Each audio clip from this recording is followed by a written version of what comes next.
Nagsimula na ang William Jones Cup ngayong taon. Mauuna ang Women's Tournament.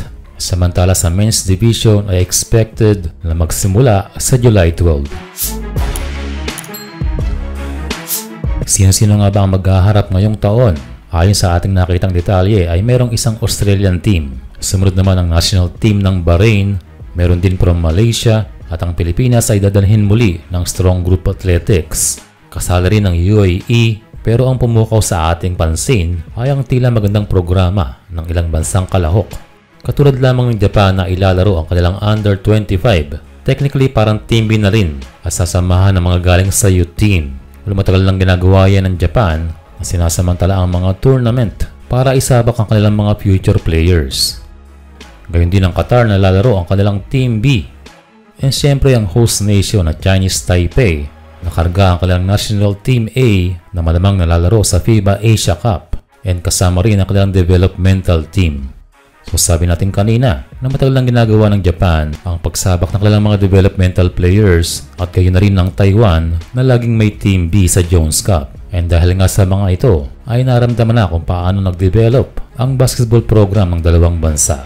So it is about development na kailangan din ng Pilipinas. Yes, may developmental program ang ating Gilas Pilipinas na nagsisimula sa grassroots program ni Coach Norman Black. Pero sa ating opinyon ay may parte ng programa na nagkaroon ng butas at yun na nga yung matagal natin sinasabi na magandang magkaroon ng developmental team. And so katulad ng Japan, sana yung mga players natin na galing sa youth team ay magkaroon din ng exposure.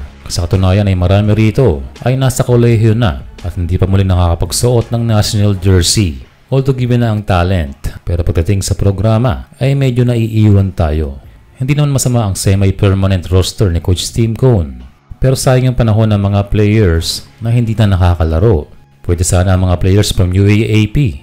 Maraming batang Gilas doon at meron ding nasa labas na ng kolehiyo.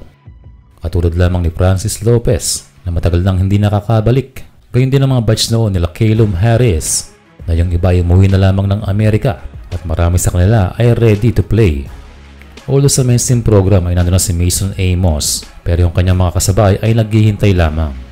Pagdating naman sa strong group, at least ay kinukuha ni Coach Charles Chu ang mga nakastandby din sa Gilas, katulad ni Lorenza Bando, Gio Chu, David Defonso at Kiefer Ravena.